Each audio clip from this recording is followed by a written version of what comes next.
What's up, everybody? Welcome back to another episode from the 10-7 MMA channel. So sorry, we are 5 minutes late. This is totally my fault. I was in the midst of actually recording another video for the 10-7, which is about to be released probably shortly after we finish recording the show. But anyways, we are back. We've got some very interesting things going on in the world of mixed martial arts, in the UFC in particular.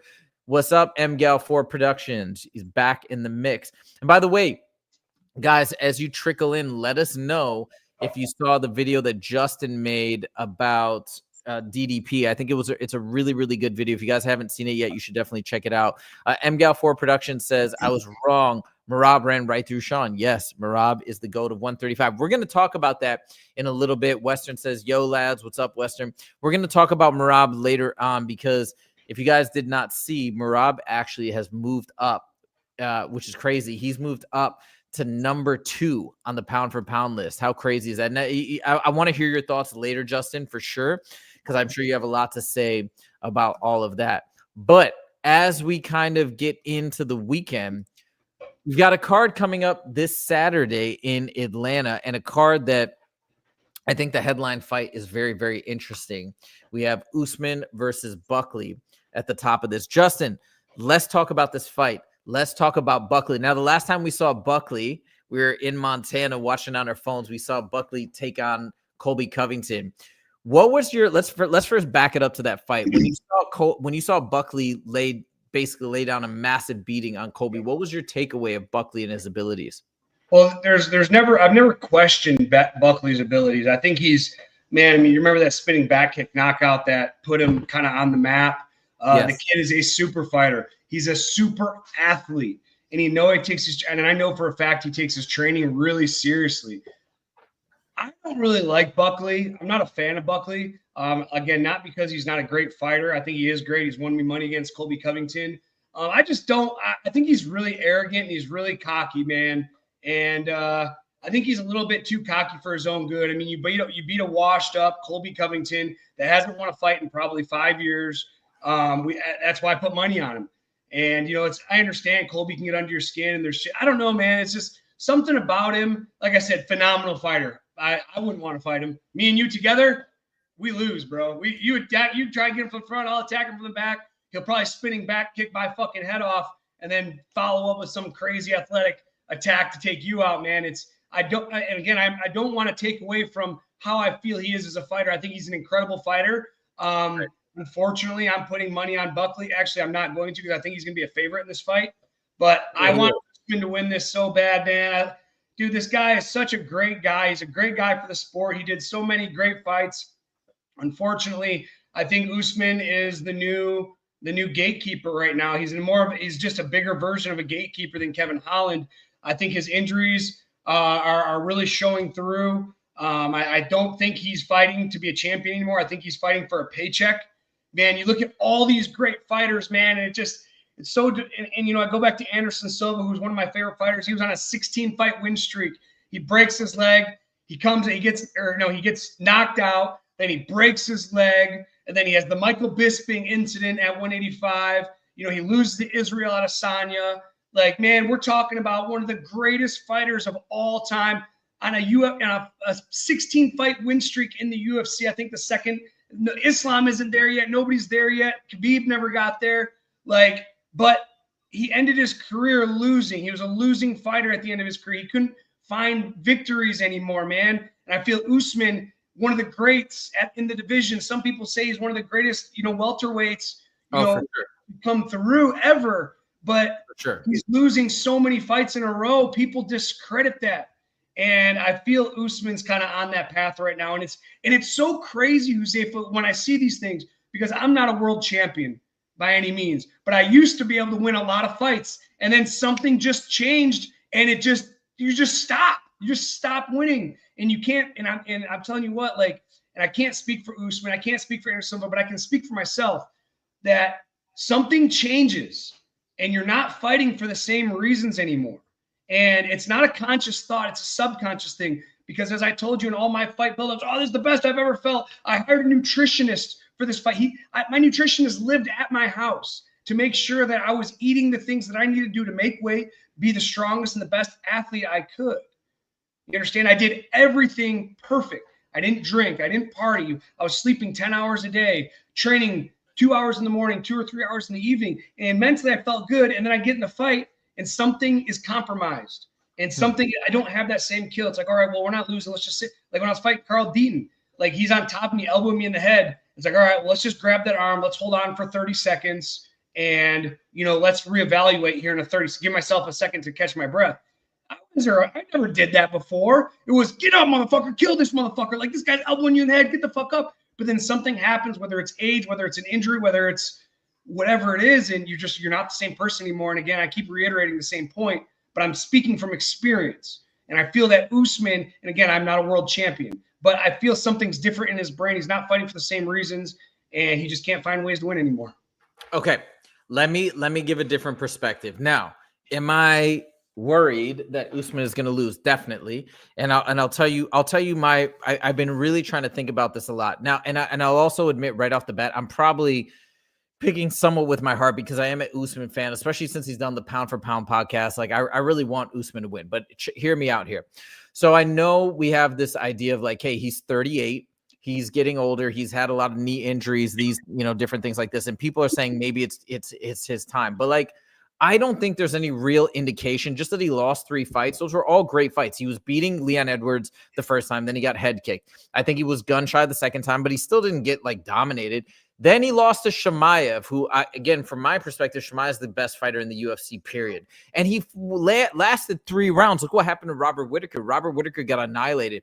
I think his loss to Chimaev is going to age really, really well as Chimaev continues on his crazy trajectory in the middleweight division. So I actually don't look at any of those things as terrible losses. Now, the question is, he is 38. Maybe he is at that tail end where he doesn't have the same hunger, and it's that subconscious, like, missing piece, right, that you're describing, where he just doesn't want to fight through. Well, we will see, I think, but I don't know if that's gone, because he really pushed and came alive in the 3rd round when he fought Chimaev. The other thing, okay, is I've been listening to interviews of Buckley, and here's one thing that I'm really curious to get your thoughts on. His main coach. Okay, so I don't know if you've heard the stories of Buckley when he used to go to gyms back in the day. He used to spar really hard. He was like almost like beating up guys at these other gyms, and I think he got kicked out and asked to leave a lot of gyms. So he had a hard time finding a home. I think he was a little bit, and to your point, when you mentioned he's cocky and arrogant, I think that played against him for a long time. But then he finally found a home with his current coach. They actually trained together. They're boys. Is he still in Michigan? What's that? Is he still in Michigan? I'm not sure where he's at, actually. He's training a Scorpion fighting system, I thought, for a long time with Michael Chiesa. Michael Chiesa's in Vegas right now. I think he's in Vegas right now. Yeah, I'm not, you know what? I'm not sure, but I can tell you this. When he did his Mighty Mouse interview, he's got one head coach, and his coach his only fighter is Buckley. He's never really coached any other fighters. He's not like at a big gym. Now, that being said, Buckley has 6 wins in a row in the middleweight in the welterweight division. He's having a resurgence. He's beating big names. But I just look at that, and maybe his coach is an up and comer. Maybe he's the next, big coach to hit the scene, and everybody's going to be proven that it's going to be proven that this guy is just such an eye for the game. But then I think, like, Usman's got Trevor Whitman.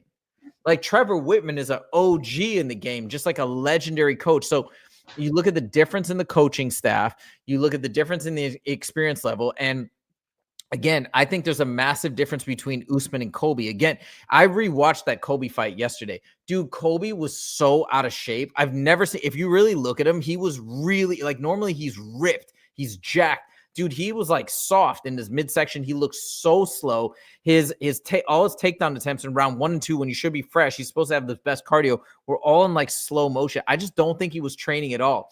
I think Usman at the weigh-ins looked amazing. He was the first one on the scale. He made weight, I think at like 171 or whatever, but still made weight and went off. So I think Usman is a completely different fighter than Colby.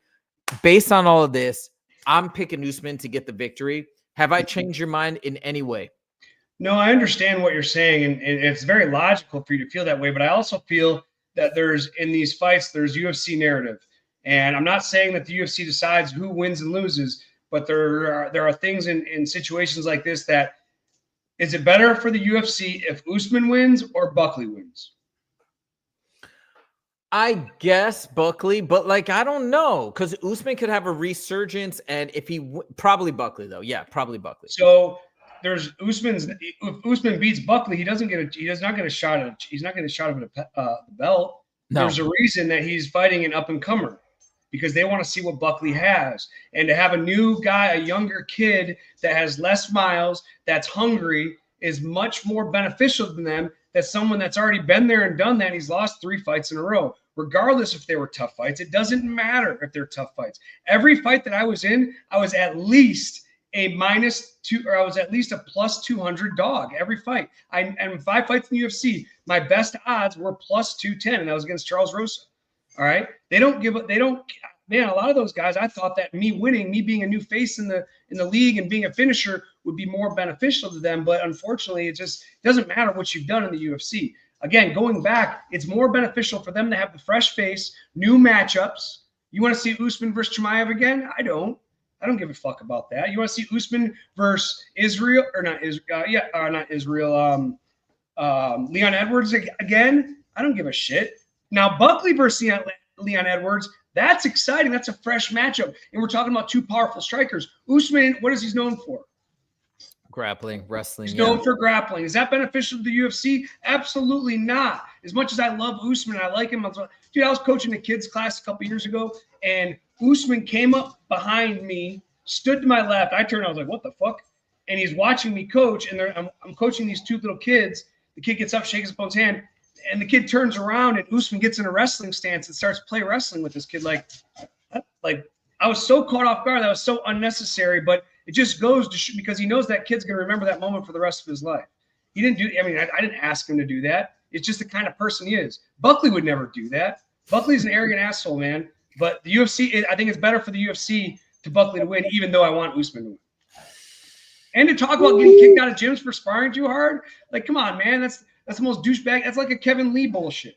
Like, hey, I like Kevin as a person. I've hung out with him outside the gym a bunch. We're both from Michigan. We were actually supposed to fight at one time in our regional career because he fought a friend of mine, and I want to kind of avenge his loss. But, dude, he's one of the worst training partners I've ever had in my life. He's injured me 2 or 3 times. He's knocked me out in sparring. Those are not good people, and those are not people I want to win. Unfortunately, they're super athletes, though. Yeah, he is a super athlete. By the way, that crazy spinning back kick that he landed that got him really famous, he said he practiced that kick like 1,000,000 times. And he said a lot of people were like, that'll never work in a fight. And he's like, well, I just kept practicing. I didn't care. And then he said he pulled it off. So it wasn't just like a fluke kick. So crazy. All right, well, that's really interesting. I guess we shall see what happens. But yeah, to your point, I think that does make sense along the UFC's probably like theorized narrative. They'd like to see Buckley win. That makes sense. I'm going to stick with my pick. I'm going to stick with Usman. Maybe it's a little bit of wishful thinking, but we shall see. Johnny Monday is back. He says, watching Kris Moutinho step in against O'Malley was one of my favorite MMA memories. Yeah, the green-haired zombie. Moutinho was fearless and showed legendary guts.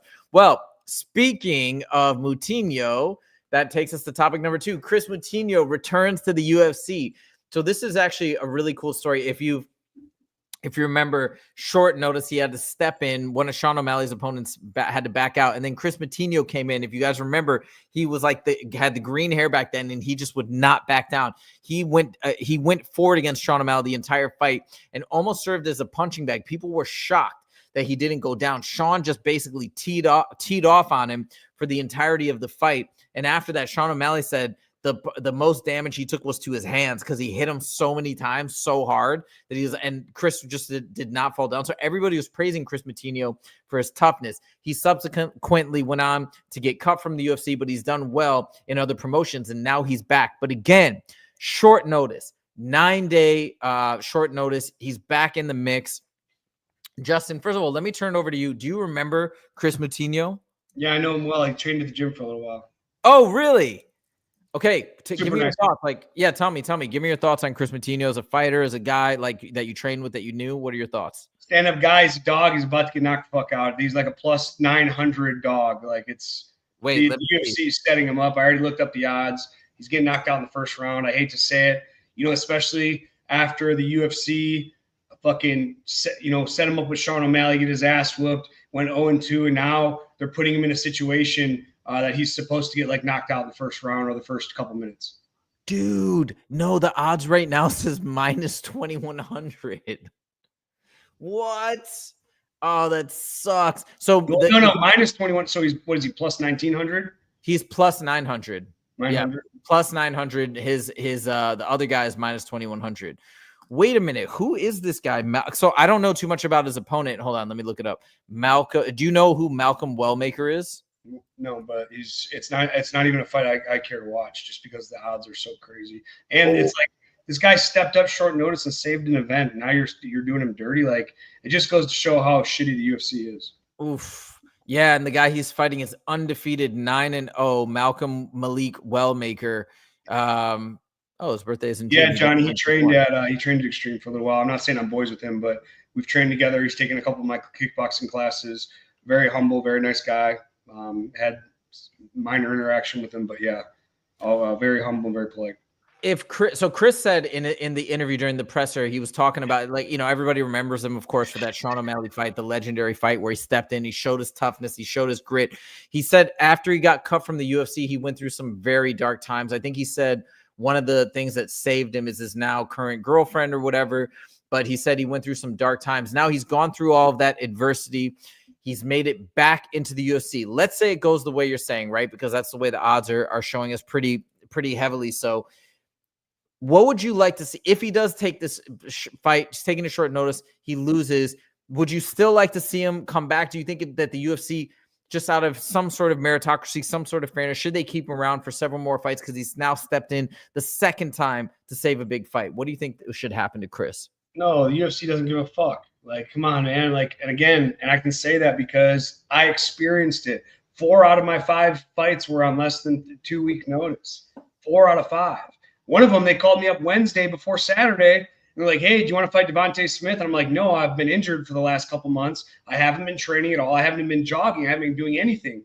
And my manager, Jason House, says to me, if you don't take this fight, the UFC will cut you. So I fucking showed up, made weight, and I looked like a fucking sloppy bum on ESPN. I get my fucking ass whipped for 7 minutes. It was the most embarrassing thing that I've ever been set up for my whole life. I have my fucking belly's hanging over my shorts, and I have to fucking show up. The UFC doesn't give a fuck about me. They didn't give a fuck about Kris Moutinho. And honestly, if he gets knocked out in the first minute, I wouldn't be surprised if they cut him. That would not surprise me at all. If he goes out there and has a lackluster performance, they'd be done with him, or they'll just use him for another short notice fight. So speaking of this, I have a question. So I know Colby is a pretty big name. He's been around for a long time. I don't know what his relationship is with the UFC, but it seems positive. Do you think when he fought Buckley, so that doesn't matter? Yeah, the positive relationship doesn't. Listen, Sean Shelby, we're buddies. We hung outside the gym. He's the matchmaker for the UFC. I went to Halloween parties with him. I went to a 4th of July party with. We're buddies, and I think that's why I got 5 chances. Just because he liked me in the ring, out of the ring. I was always really polite to him. I have the people at the PI would praise me when I'd walk around just because of how nice. And after all my fights, I'd buy him like gifts and shit, like buy him like a bottle of liquor or buy him flowers, or after all the employees of the PI. And that was just because I'm genuine like that. But that's one of the reasons they kept me around so long, is because they liked me. That doesn't mean they're going to do me any favors. That just means they liked me. It's a business. The emotion of the decisions they make is not. It's not from an emotional standpoint. It's not like, oh, we like this guy, like, let's do him a favor. They want to do what's best for business. And if Kris Moutinho isn't good for business, or they're just going to use him as a guy to use for short notice, like they did me, and they're like, hey, we know he's going to show up, and if he doesn't, fuck him, we'll find somebody else that will show up. So I don't think the UFC is going to do this guy any favors. They're clear. They're not. They're not. And do I not think they're going to? They haven't. Look at this. He's a plus 900 dog. Like, do you understand? Do you remember Ronda Rousey, Holly Holm? Yeah. Holly Holm was plus 700. All right. And you remember how much everybody thought that Ronda was going to smash her and finish her in the first round. This guy's a bigger dog than Holly Holm was. Yeah, so, I mean, bigger. Is the UFC going to do these guys any favors? No. Like I said, I won't be surprised if they cut him. So just out of curiosity, it just reminded me of when Colby went in to fight Joaquin Buckley. And you mentioned how you went into that fight short notice. They told you were going to get cut, so you went in really out of shape. That reminds me of Colby going in against Joaquin. He looked terrible. Do you think the UFC maybe said, hey, Colby, you got to take this fight or you're going to get cut? Do you think that was on the line potentially? I mean, it definitely potentially could. It's definitely not out of the realm. For one, nobody likes Colby. I don't even think the UFC likes him anymore. He can't win any more fights. He's not good for the mic anymore because nobody takes him serious because he can't. He always says how bad his opponents are, and then he gets his ass whooped. So yeah, the UFC's like, hey man, like you're not gonna. Is Colby Covington gonna make the UFC money? The only way he's gonna make him money is being a heel, and just what guys are gonna want to watch him get his ass whooped by Ian Gary. But if they're not gonna give him a favorable matchup, it's not good for business. And yeah, you're absolutely right. If you don't take this fight, we have no use for you. So he had to. We need Colby versus Ian Gary, everybody. Okay, we got a couple comments from Johnny Monday. He said that Kris Moutinho doesn't get enough credit for that fight against Sean O'Malley. Sean was lighting him up. And he goes, bro, Justin knows Moutinho. And yes, he does. He's trained with him. Pretty crazy. All right. I coached him. Oh, you coached him. Oh, legendary. Yeah, no, I was a fan of Kris after that fight. I think a lot of people were just because he's relentless. It was crazy. All right, let's move on to the next topic. Justin has made a video about Merab being the bantamweight GOAT, but he's not only the bantamweight GOAT now, he is number 2 on the pound for pound list right after Islam, which is, I mean, I think that's pretty wild. But Justin, I want to get your thoughts on this movement. What do you think about Merab being placed pound for pound number 2? Do you think it's about time? Do you think he should actually be number 1? Like, what are your thoughts? I mean, if he was number 1, it wouldn't, you got to think Islam has the Habib legacy behind him as well. So it's going to be really hard for anybody to pass him no matter what he does. This guy commented, you posted the video of, you did a short and posted on Instagram about when I was talking about this. And a guy commented on the video. He said something like, Merab isn't the new Islam or the new Habib, Islam is. But that you look at the output. I think Merab is so much more impressive than Islam. We haven't seen Merab gas out. He doesn't lose very many rounds at all. If you remember Dustin Poirier versus Islam number 1, like Dustin Poirier, he lost the fight, but in that 5th round, he started to come on. And if that was, if it was a street fight and they just fought to the end, like Dustin definitely had a chance. We have not seen that with Merab. We haven't seen big swings. I'm not saying we had. I mean, Sean O'Malley injured him the one time in the 5th, or hurt him in the 5th round of the body. I'm not saying that, but we haven't seen these big swings to where he just gets wore on and gasses out and guys just start turning it on. Again, he was caught the one time against Sean O'Malley and hurt, but it wasn't a progressive thing. It wasn't like he was doing better than Sean. Then they started to look even, and then Sean started to take over. It was a shot that hurt him. And I just feel with Islam, guys are going to be, especially at 170, guys are going to wear on him and gas him out for the later rounds. But we just haven't seen that with Merab. So I wouldn't be surprised if he soon gets placed number 1. Wow. And I think it'll depend on what happens with Islam versus JDM. I think if Islam beats JDM, it's going to be really hard to ever displace him. And that's a whole nother discussion. What are you feeling, by the way, right now in that fight, Islam versus JDM? I think JDM's going to win. I think he's going to be a weight bully. I think he's going to push Islam around, gas him out, take him into deep water. Dude, so this guy, what's it called? Joaquin Buckley had this crazy interview with Shaq MMA, and he's like, Joaquin Buckley's crazy, dude. I think he's doing it for almost comedic effect. But he said that what's it called? He said that Islam is scared of him. This is so funny. He said that if they would have put the reason why the UFC didn't put Joaquin Buckley in against Bilal Muhammad is because if he would have beaten Bilal, Islam wouldn't have moved up to welterweight because he didn't want to fight Joaquin Buckley. What do you think about that? I mean, that's silly. That just goes to show how stupid this guy really is. But like, so that was the video that I made yesterday about Joaquin Buckley. Like, is it just because he also had that weird call out of Conor McGregor, which was ridiculous, and everybody ridiculed and said it was just like, why are you doing that? It was such a waste. But then I'm trying to get my head around it because Joaquin Buckley has his moments and he's trying things. Like, do you think do you think it's just he's missing the mark and he's not connecting the dots in his mind? Or in fact, he knows how ridiculous the things he's saying are, and he knows it'll get headlines. He knows like you and me will talk about this. What do you think? I think it's a little bit of both. I think it's a lot of arrogance too. I mean, calling out Conor McGregor, that's not many people. I mean, we saw it, we're just like, that's stupid. I mean, we mentioned it, for a small while, but nobody can take it serious. And if you can't take a fighter serious, who wants to watch that? That's true. That's true. Well, anyways, we'll see what happens. I mean, look, one thing we can say for sure is if Joaquin Buckley gets this victory over Usman, it will be a huge, huge victory for him. It will propel him forward. And The welterweight division is going to be so dang crowded. It's the craziest division right now. I think it's the most exciting division, especially with Islam moving up. Do you think that's why it makes it so exciting to you? Because of Islam moving up, if he didn't move up, would you think it's exciting?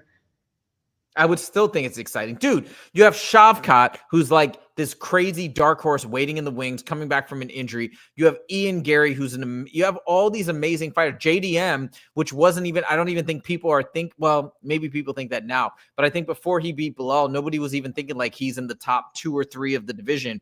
We've got all these other crazy fighters. Joaquin Buckley, Sean Brady, and he's still that's true. I mean, you're right. It's a weird division. And you still have Kamaru Usman. You still have Leon Edwards. Like, it's stacked right now. I think Leon and Kamaru are on their way out. Sorry. Leon's still young, though. It's so weird. Does he want to be the champ again? He's 3 fights away. He doesn't want to go through 3 fight camps after achieving what he's already achieved. Yeah, it's so crazy. But he's only 33. What a great time to retire and enjoy the rest of his life. Yeah, it might be. It might be. I guess we shall see. Yeah, the welterweight division is stacked. Pretty crazy. All right, now let's move back down to the lightweight division. I want to move back to this topic, which is your favorite fighter. I thought it was worthwhile to talk about. Gaethje just did an interview. I just listened to it last night. But yeah, he said he's basically done doing favors for the UFC. And I think he's specifically, now that I can't remember if this was explicitly in this video, but I know it was one of the headlines now. He basically is saying, hey, my next fight needs to be for a title. He also explained, he's like, if you look at Oliveira's record and my record in the last 4 fights, I think Oliveira is 2-2, whereas Gaethje is 3-1. So that's his justifications, rationale. Justin, what do you think of Gaethje's demand for title or bust? I think it's more than reasonable, guy. The guy he's stepped up. He's shown up when he shouldn't have. He puts it on the line every single time, goes on his shield, dies on his shield if he needs to be, but he's not afraid to do that. He doesn't change his game plan. It's very easy. Justin Gaethje has one of the easiest game plans to figure out. But can you take advantage of that, because he's so dangerous and explosive. He'll kick your leg off, he'll kick your front leg off, he'll knock you out with an overhand, he'll knock you out with good boxing, he'll pick you out apart from afar, he'll fucking do somersault flips at you at the end of rounds, and his legs will be coming from with the head. Like, he's so entertaining, and he's done so much for the UFC. But if he doesn't get it, let's go back to what we were talking about earlier, is the UFC doesn't give a fuck.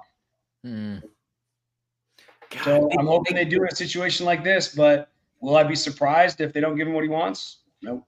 I think they're going to give it to him because he's too popular. He's too much of a fan favorite. People would love to see him. As much as many YouTubers moan and complain about Justin Gaethje potentially getting the next title shot against Islam, people want to see him. I don't care what people say. Even though they might be, whatever their thoughts may be, they will tune in. So I think they're going to give it to him. And what a great – now the only way – actually, now let me back up, because there is a way that I could see it not happening.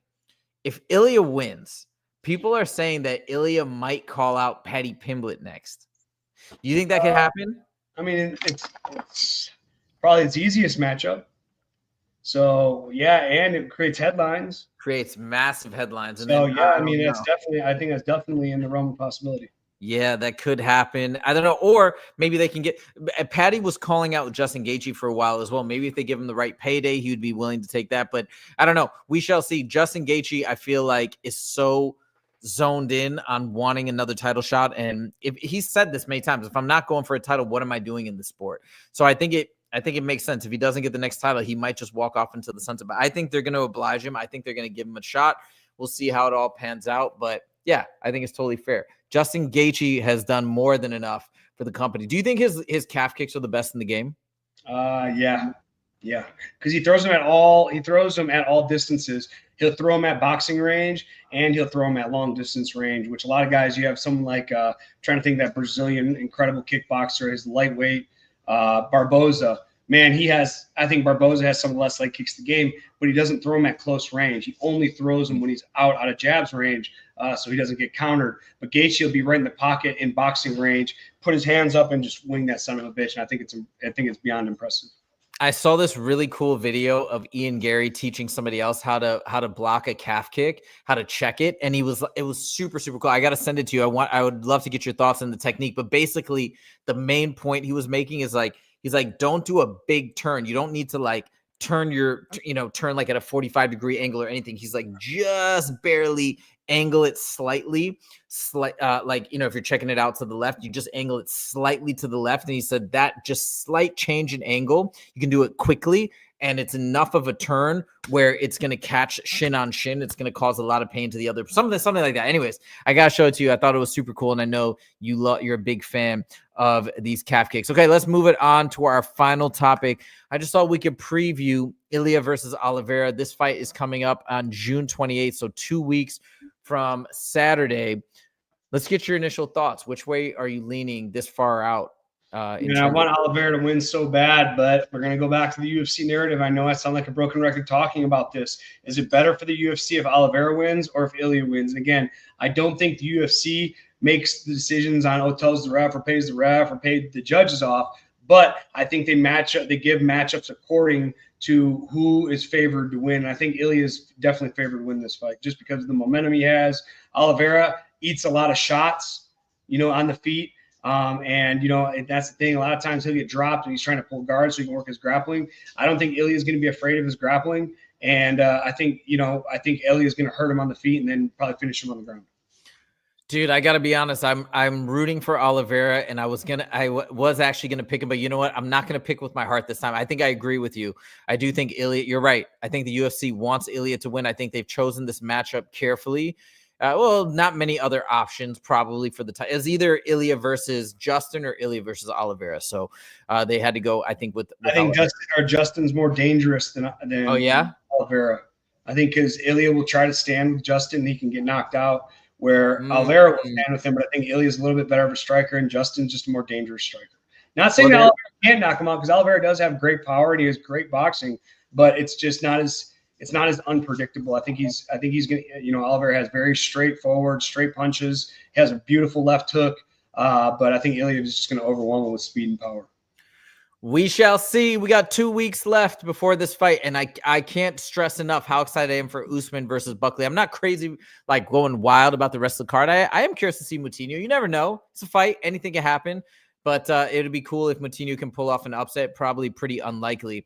As we wrap up the show, Justin, one last thing. I'm glad I remembered it because I want to get your opinion on this. So I've been listening to a lot of Kayla Harrison interviews.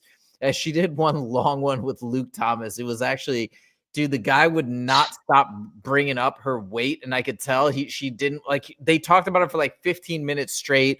And I could tell she did not want to keep talking about it. It was weird. I normally say Ariel's the one that harps on these topics that fighters often don't want to discuss, but this time it was Luke doing it to such a degree. It was crazy. But anyways, the thing that she said that was interesting to me was she said that wrestling, in her opinion, is getting less and less effective in mixed martial arts. So let me explain what she meant by that before I trigger you to get like mad. But basically, so she was saying, and this is also wrestling. You've said this before. Takedown defense is wrestling. Anti single leg or double leg is essentially still wrestling. But I guess her point is that the traditional single leg, double leg takedowns and things like that are becoming less and less effective because people are getting so wise to those techniques, being able to deflect them and whatnot. And what she's saying is now and she's a judoku, so she like is a two-time I think Olympic gold medalist in judo. But she's saying that judo is now becoming a much more effective martial art in mixed martial arts, in particular, a lot of the hip tosses and throws that maybe fighters aren't as accustomed to. What are your thoughts on judo, and do you think it's growing in terms of its power and abilities in mixed martial arts because people are getting better anti-wrestling? No, judo fucking sucks. All right, there's no judo. Who is using judo? Very few people, I guess, because now Carl Parisian, he was a judo guy.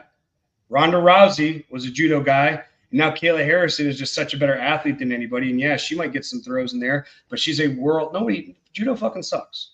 Like hip throws are fucking stupid. They're low percentage. They don't even teach them really at a high level of wrestling. And I do like her first thing, what she says, she said, everyone's just getting so good at wrestling.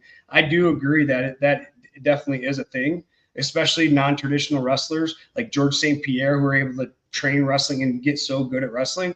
I do think that is a thing. But then you have elite wrestlers like Merab or Bilal or at one point Colby, or and yes, again, I do agree with her to an extent, but judo fucking sucks. Like I couldn't imagine. Okay, in my whole career, I may have been tossed one time ever. You know what I mean? Ever. Like it's so all you have to do to block judo is just keep your hips away. That's it. So judo or like Greco-Roman is you wrestle with your hips in, you're jockeying for position, and then you get your hips in. All you have to do to stop judo of why it's not effective in freestyle or folk style is because you just have to detach your hips from their hips. And as long as you know what moves they can do from certain, like it's judo, I don't even want to even teach that to kids. Interesting. Okay. Well, that's why. Yeah, go ahead. Who is doing judo right now? Who? I can't think of anybody. Nobody's even doing inside trips hardly. I mean, there are occasionally you'll see an inside trip, but who's getting judo tossed? Like that's fucking ignorant to say. Okay, that's fair. Well, that's why I want to ask you because I don't know anything especially about because I was a wrestler and we're like, but again, who? Right. And like she said, well, judo is coming. Again, I gotta find the exact quote because I hope I'm not butchering it, and I hope I'm not incorrectly putting her on blast. But it was something along the lines of she feels like judo will have a larger and larger place in mixed martial arts because the landscape is changing. But yeah, to your point, I mean, you know better than me. That's why I wanted to ask. I mean, if I'm wrong, I mean, because I know you know the fighters really well. Like, who's doing judo right now? Oh no, I have no idea. I don't know anybody else. One male fighter. We laugh about judo in the gym. Oh, really? Like, oh, dude, it's hilarious because it's so ineffective, and we always make fun of like how like I can get some bad feedback for this. Fortunately, we got 4 people online, but how bad girl fighters are compared to male fighters because Ronda Rousey's coming in and hitting these middle school wrestling techniques on world-class MMA fighters that would never work on a man.